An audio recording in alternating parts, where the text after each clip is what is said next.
All women are different, but they are all women. This video is androcentric, from a men's point of view, and is presented as opinion, commentary, and debate. Expressing opinions is not violence. These are ideas to challenge, question, and argue in public, because classical liberalism relies on the First Amendment for its dialectic. If you are a feminist, then consider this. If patriarchy truly existed as claimed, feminism could not. And if all men are trash and women are equal to men, then what are we to conclude?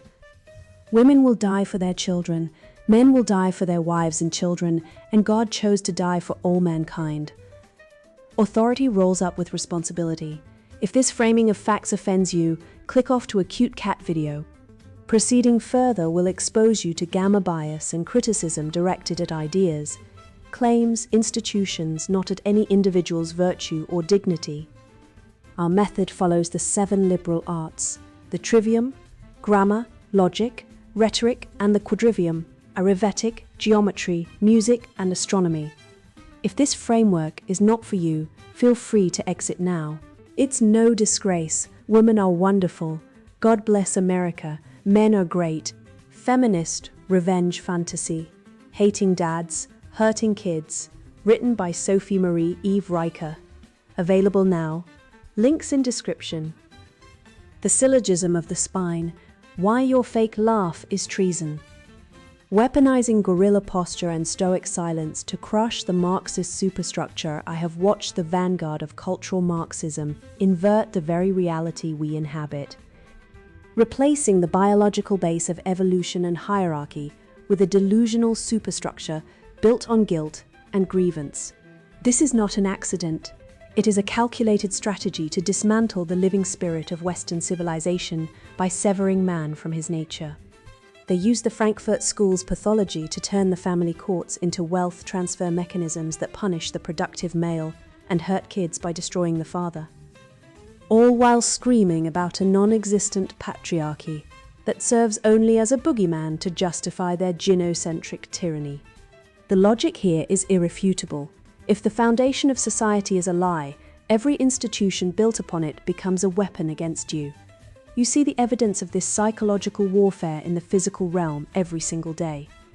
I look at modern men and I see the beta slump, a posture of submission that signals to the world that you have been conquered. The leftists encourage you to shrink, to cross your legs, and apologize for your existence because they know that a man with an open, expansive posture, the gorilla walk of high testosterone and dominance, is a biological threat to their fragile, emotion-based order. Reclaiming your physical space is not merely an aesthetic choice. It is a direct, aggressive refutation of the lie that your masculinity is toxic. When you occupy space with confidence, you are embodying the transcendental property of the beautiful, a truth that the ugliness of the woke mob seeks desperately to erase. They test your compliance in the most insidious ways, often by simply telling a bad joke on purpose to see if you will bend the knee. I implore you to observe the reaction of the men around you. The ones who fake laugh at the absurdity of identity politics are surrendering their reason to the collective, trading their souls for safety in the corporate HR meeting. That fake laugh is the death of the West. Your isolation, that crushing male loneliness epidemic they ignore, is their endgame. They need you atomized and alone because they know that a solitary man is a casualty, but a brotherhood of rational. Dangerous men is a revolution. It is time to stop laughing at the bad jokes, to straighten your spine, and to realize that your solitude is the fortress where you will sharpen the mind to strike back.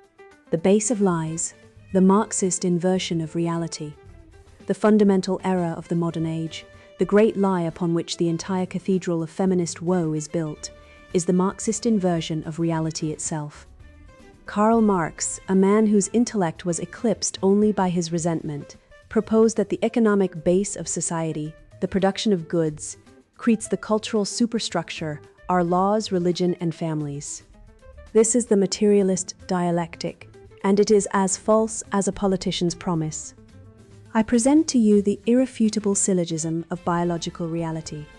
Major premise: all human social structures are evolutionary adaptations designed for the survival and propagation of the genes. Minor premise: biology is immutable and precedes economics, as one must eat and procreate before they can trade. Conclusion, therefore, culture is not a product of economics, but of biological imperative. By ignoring the biological-based testosterone, estrogen, parental investment, and mating strategies, Marxism builds its superstructure on a void. Feminism, being the derivative of this era, is merely a ghost story told to scare men into giving up their authority. It is a detached, delusional floating castle with no foundation in the soil of truth. If the economic base is false, then the patriarchy, the central demon of the feminist cosmology, is exposed not as a historical fact, but as a metaphysical boogeyman. In the realm of grammar, we must define patriarchy not as a conspiracy of men against women, but as the historical necessity of male stewardship where the burdens of civilization, defense, infrastructure, and governance fell upon those with the physical capacity to shoulder them. To reframe this sacrifice as an oppressive power grab is a linguistic trick, a theft of virtue. When you apply logic to the feminist claim, the argument collapses. If the patriarchy was designed to privilege men, why are men the overwhelming victims of workplace fatalities, suicide, and homelessness?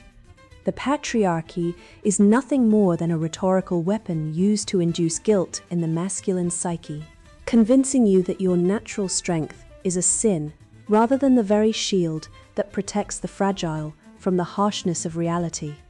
This abstract lie concretizes into the nightmare of the divorce court industrial complex, which functions as the ultimate realization of the Marxist superstructure. Here we see the false theory in practice. The family unit is treated not as a biological bond, but as an economic entity to be liquidated. The courts, predicated on the false Marxist assumption of a class struggle between the sexes, operate as a wealth transfer mechanism that punishes the male productive class. Consider the statistics, stark and undeniable. Approximately 70 to 80% of divorces are initiated by women, yet the legal machinery almost universally awards them custody of children and assets stripped from the father. This is not justice. It is the extraction of resources from the productive male, the capitalist, to subsidize the lifestyle of the proletariat ex-wife, enforced by a state that has replaced the father figure. The male is reduced to a tax donkey, his biological imperative to protect his children neutered by a gavel-gaveling down the lies of equity. This leads us to the grotesque evolutionary parody of the welfare state, a system that weaponizes resources to undermine the male role and turn men into disposable utilities. In the natural order, the alpha secures resources to attract a mate and raise offspring, incentivizing competence and provision. The modern state, however, mimics this provisioning strategy without demanding competence, virtue, or loyalty from the recipient. By becoming the ultimate provider, Uncle Sam as the baby daddy, the state allows women to select for the most exciting volatile mates, the cads, while the stable, productive men, the dads, are taxed to support the offspring that aren't even theirs. This is a cuckoldry scheme on a civilizational scale, a biological hack that tricks the evolutionary mechanism of pair bonding by replacing the protector with a bureaucrat, leaving men emasculated and resentful in a land of plenty where they own nothing. We must trace the origins of this pathology to the Frankfurt School, a cabal of academics who realized that their Marxist economic theories were failing the West and decided to infect our culture instead. They migrated the battlefield from the factory to the bedroom, understanding that to control a man, you must break his spirit before you take his wallet. Critical theory is not a search for truth. It is a rhetorical weapon designed solely to criticize and dismantle Western norms, utilizing a perpetual critique to induce submission. They taught us that our traditions are oppressive and our instincts are toxic, aiming to make the Western male apologize for his existence. This is the psychological equivalent of cutting a man's Achilles tendon, so he cannot run from the beast coming to devour him. It is a pathology of self-hatred injected into the curriculum of the universities. This brings us to the implementation of vanguard party theory as the template for our current gynocentric tyranny. Lenin argued that a conscious minority of professional revolutionaries must lead the unconscious masses toward the revolution. Today, that conscious minority is the radical feminist and cultural Marxist occupying the HR department, the judiciary, and the media. They are a tiny conspiratorial cabal dictating the false reality to the unconscious majority of men who just want to work and provide. They act as the vanguard, enforcing a reality where the feelings of a few outweigh the facts of the many, using the institutional power they hijacked to police language and thought. This is why you feel the suffocating weight of political correctness. It is the vanguard tightening the screws to ensure the unconscious majority never wakes up to the theft of their culture. To shatter this spell and reclaim the living spirit of Western civilization, you must weaponize the trivium, using the medieval tools of learning to dismantle the modern cathedral of lies. First, employ grammar to define terms rigorously. Refuse to let them redefine woman, violence, or hate to suit their totalitarian whims. Second, use logic to spot the non sequiturs in their arguments. When they claim the wage gap is due to sexism, use the syllogism to show it is a result of different choices in hours worked and career paths. Finally, wield rhetoric to destroy the narrative in the public square. Do not debate politely, but rather mock the absurdity of their claims with humor and biting wit, stripping them of their moral authority. By mastering these tools, you reclaim your mind, becoming the rational man who can see the matrix for what it is. A cage built of guilt, forged by lies, and maintained by the surrender of your own masculine sovereignty. I see clearly that the cultural Marxist assault does not stop at the abstract idea of masculinity, but ruthlessly attacks the biological reality of the male body. They understand, with the predatory instinct of a jealous rival, that a man who occupies space cannot be enslaved, and so they have engineered a narrative to demonize the very posture that signals life and vitality. We must shatter this psychological cage by examining the evolutionary mechanics of dominance, exposing their lies for the biological ignorance they are, the stature of truth, reclaiming the masculine form. The ancient statues of Greece and Rome did not stand with their knees locked together and their eyes cast downward in some groveling plea for forgiveness. They stood with chests broad, shoulders back, and a gaze that pierced the horizon because they understood that the masculine form is a vessel of the sublime, a biological cathedral carved by millennia of survival and conquest. The modern lie of toxic masculinity is not merely a linguistic error or a sociological theory. It is a logical fallacy of the highest order, a direct contradiction to the reality of nature itself. To assert that the drive to dominate, to build, and to impose order upon chaos is a pathology is to accuse the very foundation of civilization of being a mistake.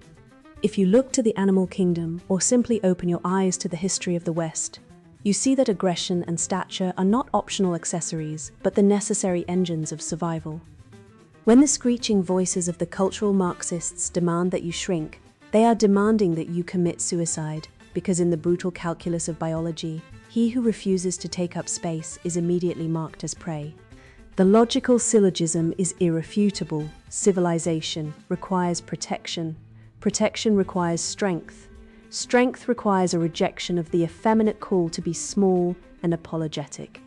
This biological imperative is written in our very flesh, specifically in the open, expansive posture that high-status men have naturally adopted for eons. Research into evolutionary biology confirms what our instincts already scream at us. Expanding one's physical presence signals high testosterone and reproductive viability. It is a broadcast to the world that you are a man capable of asserting your will. Conversely, the feminist agenda, which is really just a mask for a death cult, encourages men to adopt a closed, contracted posture, crossing their legs and hunching their shoulders. This is not merely a suggestion to be polite. It is a coordinated attempt to chemically and socially castrate the male. By physically shrinking, you lower your testosterone, you signal submission to the herd, and you accept the status of a drone in the hive mind of the gynocentric order. They want you to physically manifest your own oppression, to turn your body into a cage of apology, trapping the spirit of the warrior within a prison of subservience. Walk through any modern city and observe the men around you, specifically watching how they carry themselves across the pavement. You will see the beta slump everywhere, heads buried in smartphones, spines curled like question marks of shame, walking with a shuffle that begs for a kick rather than commanding respect. This is a physical manifestation of the internalized oppression, a somatic submission to the lie that men are inherently dangerous beasts that must be tamed. Contrast this with the gorilla walk, that rolling, confident gait of a man who knows his worth and claims his territory. The collapse of male posture is not a fashion trend, it is the visible surrender of the West. When a man walks with presence, he is not merely occupying space, he is asserting his right to exist, to speak and to lead. The collapse of the spine is the collapse of the empire, for a nation of slouching men is a nation already conquered. Therefore, the act of correcting your posture is not a matter of physical therapy. It is a radical political act, a middle finger thrust in the face of the establishment. Walking down the street with your head high and your shoulders back is a direct, aggressive refutation of the leftist demand that you apologize for your existence. You must weaponize your physicality. When you enter a room and refuse to shrink, when you stand with your feet apart and your hands visible, you are engaging in a silent warfare against the ideology of decay. They fear your confidence because they cannot control it. They cannot debate a man who occupies his space with the unshakable certainty of his own virtue. To stand tall is to reclaim the masculine form as an instrument of truth, shattering the fragile ego of the collective. The evidence of this spiritual rot is most visible in the soy boy phenomenon, a caricature of manhood that has become a grim reality on university campuses and in corporate HR meetings. I have seen it with my own eyes, the crossed legs, the high-pitched vocal fry, the wide, fearful eyes darting around the room seeking permission to speak. This posture of submission is not learned.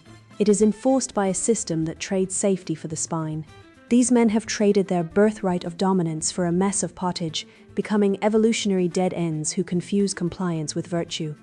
They are the ultimate products of a system that hates the male, a biological joke played by nature on those who refuse to participate in the struggle for existence. They are not harmless. They are the enforcers of the lie, the walking advertisements for the emasculation of the West. We must return to the concept of the beautiful as a transcendental property of the masculine form. A man who occupies space with confidence is not arrogant, a label hurled by the envious to drag the strong down to the level of the weak. He is embodying a divine order of hierarchy.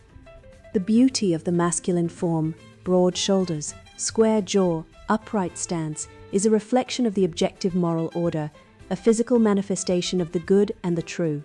The leftist ideology seeks to erase this beauty because beauty requires standards, and standards exclude the mediocre.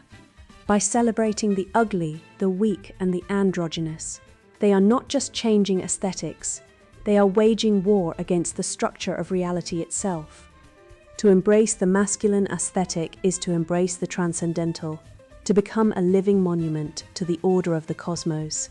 History screams this truth, yet we refuse to listen. Look at the late Roman Empire, where men became soft, obsessed with comfort and entertainment, abandoning the discipline of the Republic for the pleasures of the bathhouse. The physical softening of the Roman male preceded the fall, just as it is preceding our fall. When a civilization ceases to respect the physical authority of its men, it creates a vacuum that will be filled by those who do, the barbarians at the gate, the cultures that have not been infected by the virus of feminism. We are living through the effeminization of the West, a deliberate culling of the masculine spirit. If we do not reclaim our stature, if we do not stand up and physically reject the lies of the matriarchy, we are doomed to be erased by the cold, hard judgment of history. The statue of truth must be raised from the rubble of modern lies, stone by stone, sinew by sinew. I sat there witnessing the systematic gelding of the West, realizing that this theatre of compliance relies entirely on the cowardice of men to call out a lie when they see it. That nervous laughter was the death rattle of their integrity. the sound of reason voluntarily surrendering to the emotional whims of the collective. Make no mistake, the absurdity was the point. Telling a joke that is deliberately unfunny is the ultimate compliance test, a trap designed to flush out the dangerous freethinkers from the obedient simps. To survive this modern Babylon, we must weaponize the truth and understand that the only thing these revolutionaries fear is the sound of a man refusing to laugh. The theater of compliance, when the joke is on you. I sat in a windowless conference room, smelling of stale coffee and submission, watching a middle-aged manager with dead eyes and a mortgage he couldn't afford nodding enthusiastically as a diversity consultant explained that mathematics is a construct of white supremacy. This was the theater of compliance, a live stage play where the crowd of men, terrified of losing their livelihoods, agreed to the insanity that 2 + 2 = 5 if the person saying it had the right political victimhood status. The consultant, a woman with a jawline sharper than her logic, told a joke that had no punchline, only a political premise, and the room erupted in nervous, synchronized laughter. It was a cringe-inducing display of mass hysteria, a ritual of submission where the absurdity of the statement was the point, the more ludicrous the lie. The more fervent the agreement had to be to prove your loyalty to the collective. This is the reality of the modern corporate prison, a gulag of the mind where men are stripped of their reason and forced to applaud their own castration. The leftist establishment has constructed a fragile house of cards built on the subjective feelings of the neurotic, and they know it. They fear nothing more than the sound of men laughing at them. Humor is the weapon of the revolution because it pierces the veil of their self-importance and exposes the clownish nature of their dogma. When you laugh at a feminist's assertion that the pay gap is a result of discrimination rather than choices in hours worked and career paths, you are not just being rude, you are dropping a truth bomb that shatters their ego. They have no defense against ridicule because their entire ideology is a joke taken seriously. The vanguard of cultural Marxism relies on you treating their delusions with reverence. So you must treat them with the mockery they deserve. Laugh loudly and openly when they say my truth, for the sound of your laughter is the bell tolling for the end of their rule over your mind. You have surely experienced the slimy feeling of being manipulated, where truth is inverted to serve the oppressor's narrative. This is the crazy frame, a rhetorical trap designed to make you question your sanity when you point out that the emperor has no clothes. They label you as fragile or reactive for objecting to being demonized by your gender. The remedy is to recognize the frame and flip the script with the precision of a master logician. When accused of hatred for stating biological facts, you must mock the absurdity of the accuser with such ferocity that observers realize the accuser is the true lunatic. Do not defend yourself against the accusation. Attack the premise of the questioner. If a woman claims oppression by patriarchy while earning more than you in a comfortable office, laugh in her face and expose the con. We must employ the iron logic of the trivium to dismantle the notion of subjective truth. The law of non-contradiction dictates that a cannot be both a and not a simultaneously. Yet, the leftist ideology demands you accept that a man can be a woman, that weakness is strength, and that their feelings supersede biological reality.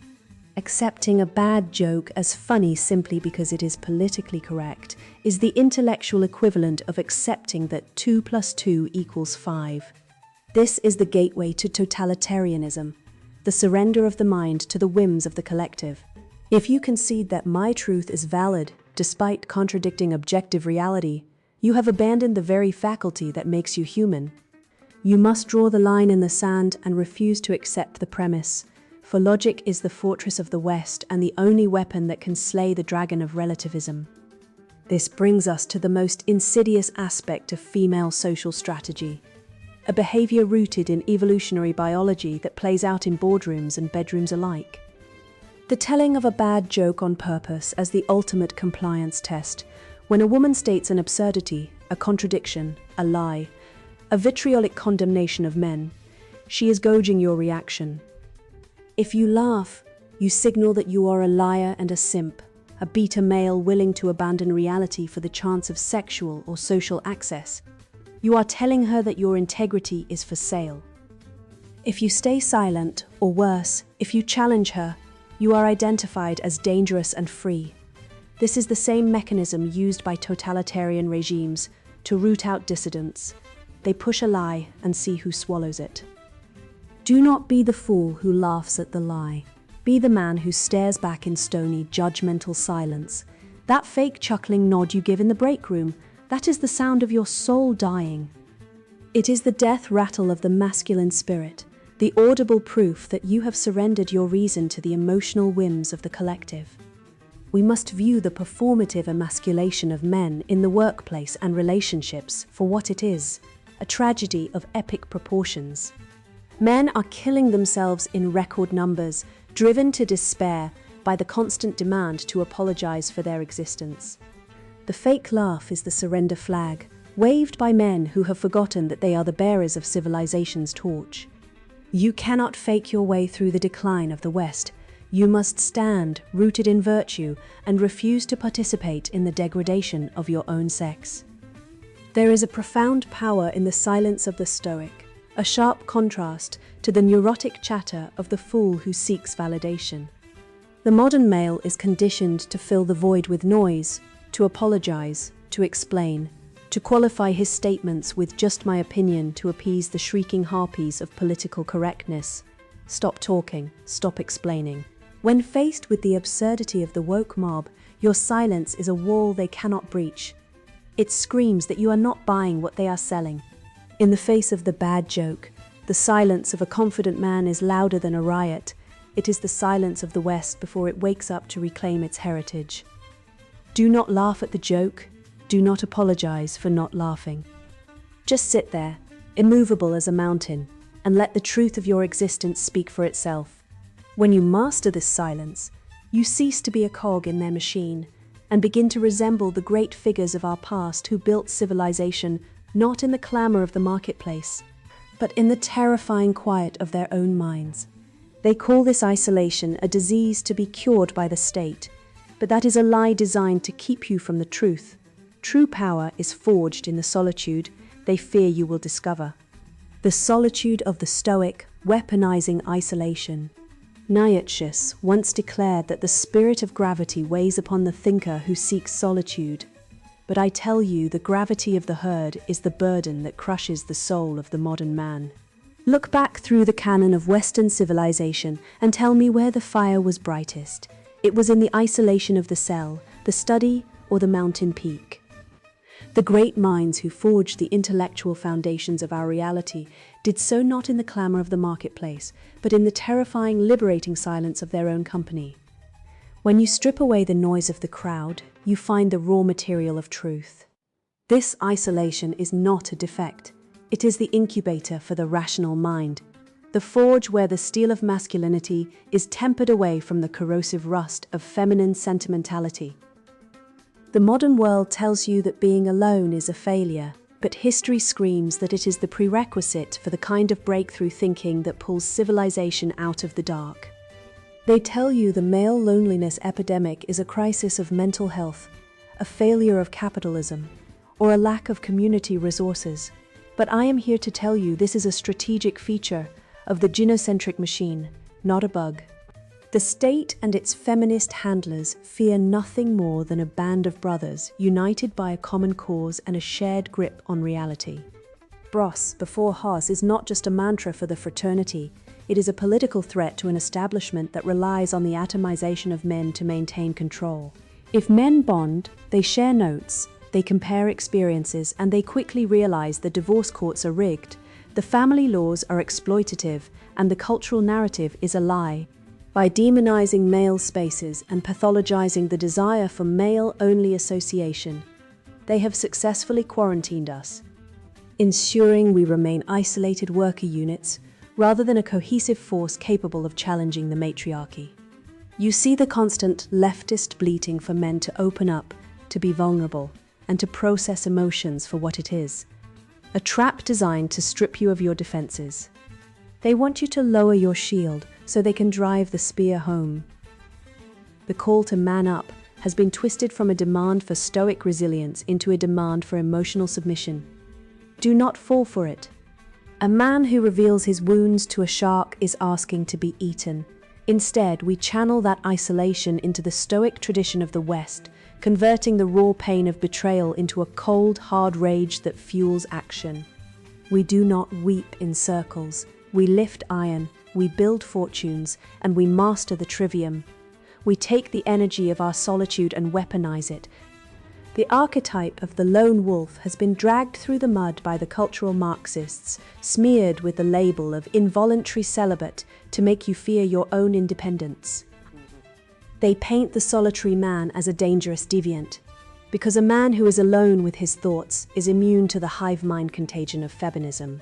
When you cut the cord to the matrix of public opinion, you become the ultimate avatar of Western civilization, a sovereign individual who answers only to logic and God. The solitary man is not a failed participant in the system. He is the only one who has escaped it. He is the observer who sees the strings on the puppets while the crowd applauds the show.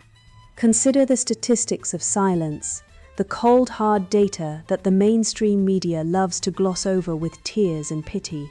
We are told that men are dying of loneliness, but let us look at the scoreboard with eyes unclouded by sentimentality. Men account for nearly 70% of suicides in the West, a number that spikes dramatically after divorce or custody hearings.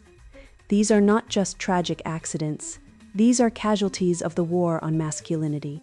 The system extracts male labor, tax, and utility, and then discards the male spirit when it is no longer useful. When the state strips a father of his children through the gender-biased family courts, it is engaging in the systemic erasure of the male. We do not cite these stats to ask for handouts. We cite them to indict a system that views male life as expendable fuel for the feminist utopia. So what is the man to do in this exile? He must build an internal fortress using the trivium of the mind. Logic, grammar, and rhetoric are the only companions that will never betray you. Grammar allows you to define reality so the gaslighters cannot twist your words. Logic allows you to dismantle their arguments with the precision of a surgeon. Rhetoric gives you the voice to speak the truth to power. When you possess the trivium, you carry the legacy of Athens and Rome within you, a citadel of reason that no social shaming campaign can breach. The isolation they forced upon you becomes the library where you study the manuals of your own liberation. Ultimately, this solitude is not a permanent state of exile, but a testing ground for the new vanguard. We must turn the loneliness epidemic into the brotherhood of the red-pilled. Use your isolation to vet potential allies. When you meet a man in this wasteland, test his mettle with logic, probe him with uncomfortable truths about the nature of women and the state, and see if he crumbles or if he stands firm. We are not looking for drinking buddies. We are looking for philosophical compatriots. Slowly, quietly, we build the networks of the rational, the men who have seen the rot and refuse to eat it.